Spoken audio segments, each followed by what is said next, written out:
Hey, what's going on everybody? Commander Crane here, and we are back with another Pioneer deck tech, and today we're going to be talking about Polyraptor combo. I'm very excited to share this with you. As always, at the end of the video, let me know in the comment section, what do you think about this deck? Is there a card that I should have included in this deck that I didn't, or do you have suggestions for upcoming videos? Just let me know in the comment sections. All right, Polyraptor combo. Kind of rare that I do combo decks here on the channel. Usually we do some, a lot of aggro decks, a lot of fun monster decks, mid-range control. We don't do a lot of combo decks. So for those who don't know, let's go and take a look at the combo. So the main combo is Marauding Raptor and Polyraptor. So Polyraptor says whenever it's dealt damage, create a token that's a copy of Polyraptor. Marauding Raptor says whenever a creature enters the battlefield under our control, Marauding Raptor deals 2 damage to it. If it's a dinosaur, it gets +2/+0, but that's not really the relevant side of it. The main thing is Polyraptor. So we have Marauding Raptor in play. Polyraptor comes in, boom, we make a copy of it, which then triggers the Polyraptor. And then we get another token, which triggers the Marauding Raptor, which deals damage, which makes another copy, and so on and so forth.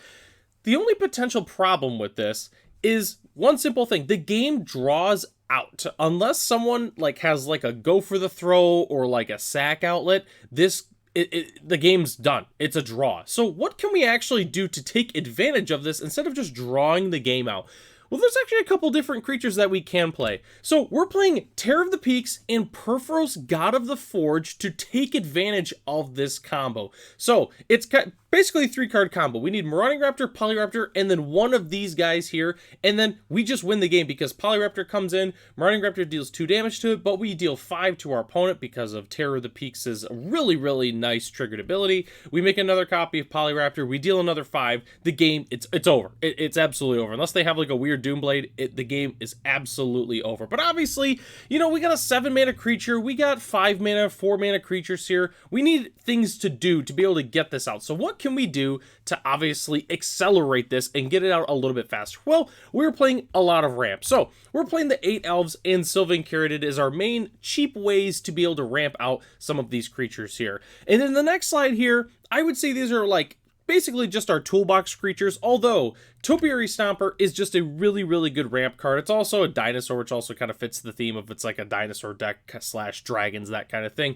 But Topiary Stomper is also good for another reason, which I will talk about in just a second here. But these other 4 cards, I really like these. So we're playing 2 copies of Forerunner of the Empire. When it enters, we search for a dinosaur and put it on top. Whenever a dinosaur enters the battlefield under your control, you may have Forerunner of the Empire deal 1 damage to each creature. So this is a pseudo additional copy of Marauding Raptor in a way, but the one thing that's important is whenever a dinosaur enters, it deals 1 damage to each creature. So that means if we do this 3 times, then that means the Forerunner dies. So theoretically, if we have a Terror of the Peaks, we still can get away with only doing 3 triggers, and then, the game is still technically over. But I do like the Forerunner just because we can grab a Topiary Stomper if we really wanted to, which, I mean, I don't think there's usually a reason to grab Topiary Stomper, but, maybe we're at 5 mana or even 4 mana, we just want to continue ramping. That's really good. We can obviously grab the Marauding Raptor or the Polyraptor, so we can grab either half of the combo there, which is really nice. We're also playing 2 copies of Sereth, the Viper's Fang, which looks a little weird, but we're playing it for one reason. It's because other untapped creatures you control have hexproof. So what we're doing is just making sure that our combo is nice and safe. That way our opponent can't keep up, Get Lost or Go for the Throw or any removal spell. It just, we are protected from that. Sure, they can target the Sereth still, so if we start doing the combo, they have to have back-to-back instant speed removal spells that happen to even take care of what we're doing, that kind of thing. So it's very unlikely, and that's why I really like Sereth, just to be able to protect our creatures. So that way, right when they come in, we can just combo. We don't have to worry about, they disrupt the combo and they untap and then hit us with a Supreme Verdict or something like that, for instance. So definitely a huge fan of Sereth. So the other thing is too, is okay, we're playing all these good utility creatures, we're playing all this ramp. How are we efficiently going to be able to put in all these creatures into play? Well, for those who have maybe not caught on yet, we're also playing 4 copies of See the Unwritten. Reveal the top 8 cards. You can put a creature card from among them onto the battlefield, but if we control a creature with power 4 or greater, we get to put 2 creatures, which is absolutely fantastic. Part of the reason I like Topiary Stomper is because it ramps us, but then it also helps with the Ferocious for See the Unwritten. So definitely a huge fan of See the Unwritten. I really do like this card, and it's a fantastic way to help us set up our combo. I mean, realistically, there is a world where we can play like a Terror of the Peaks on like turn 3 or turn 4, and then we just go the next turn, see the Unwritten, and put in Marauding Raptor and Polyraptor, and the game is over. So in a magical Christmas land, you can get a kill on turn 4, which is pretty sweet. So, but anyways, definitely a huge fan of See the Unwritten, and that's the entire main board, except for the lands, which our land base is really, really simple. We're playing 3 Copperline Gorge, 4 Stomping Ground, and 4 Carplusian Forest as our main dual lands in the deck. We are also playing 4 Crag-Crown Pathway, 1 Boseiju, and 1 Sagenzen. And then rounding out our lands, we are playing 2 Lair of the Hydra, 4 forests, and 1 mountain. It's a pretty standard mana base. If you've watched my videos for a long time, you know that this is a pretty stock Gruul land base that I like to run here.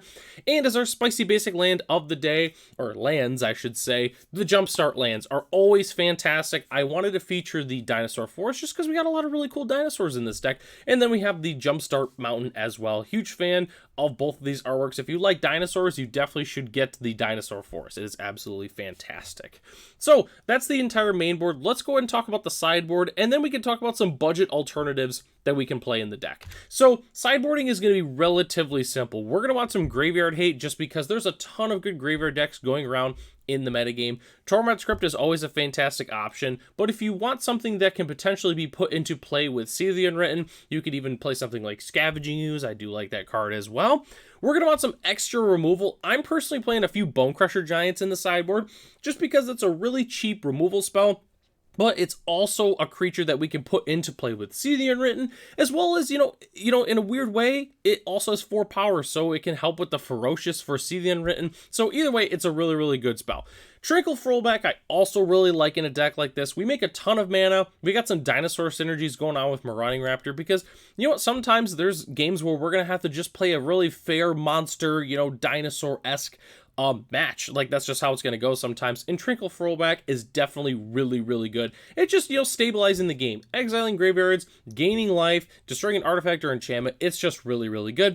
And then the last thing is red sweepers, i.e. Pyroclasm. I'm playing a few Pyroclasms in the sideboard. Yes, they do take out our elves, so if we are bringing in Pyroclasms, we generally want to take out some of the early mana dorks there, but we still do have Sylvan Curated, you know, like basically Pyroclasm is for when we need to go a little bit slower, or not need to go slower per se, but we're playing against like a really, really fast deck like Humans or Boros Convoke or something, and we need those Pyroclasms to be able to stabilize the board for us to do our thing, which is really, really important. And then the last thing we got to talk about is the budget options for this deck, which is pretty simple. Obviously, play the budget dual lands, you know, just play some more cheap red-green dual lands like Rockfall Vale. They're really, really cheap and still pretty darn solid. The only other thing that I could think of for budget options for this deck is Impact Tremors. So Impact Tremors is essentially just the budget version of Terror of the Peaks and Perforos. So it's a 2-mana enchantment.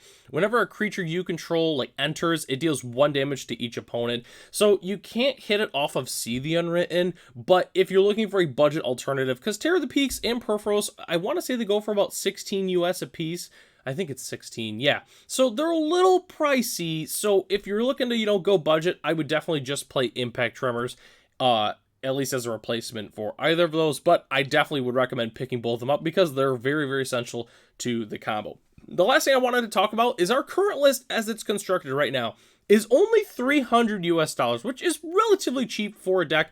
The main reason the deck is expensive is because of Polyraptor and cards like Terror of the Peaks and Perforos. If you take those out, this deck is incredibly cheap, and going to the budget list, I was able to get it to 162 US, which is that's really, really cheap for a very fun Gruul deck. So, you know, if you like combo decks or you like red-green monster decks with like a, you know, specific combo or really good synergy in it, I think this is definitely the deck for you. I remember playing against this deck a lot on Arena when it first came out. Like Marauding Raptor came after Polyraptor, and it was just really, really fun to see decks like that on Arena.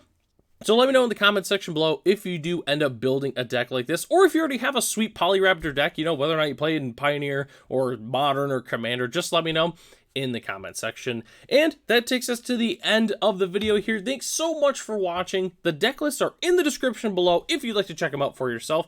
Huge shout out to our channel members, Ralph, Matt, Arcadius, Ray, Gary, and Sarwanoki. If you are interested in being a channel member, it's only $1 US a month. You get access to the exclusive Discord, as well as other features here on the channel. So I'm Commander Crane.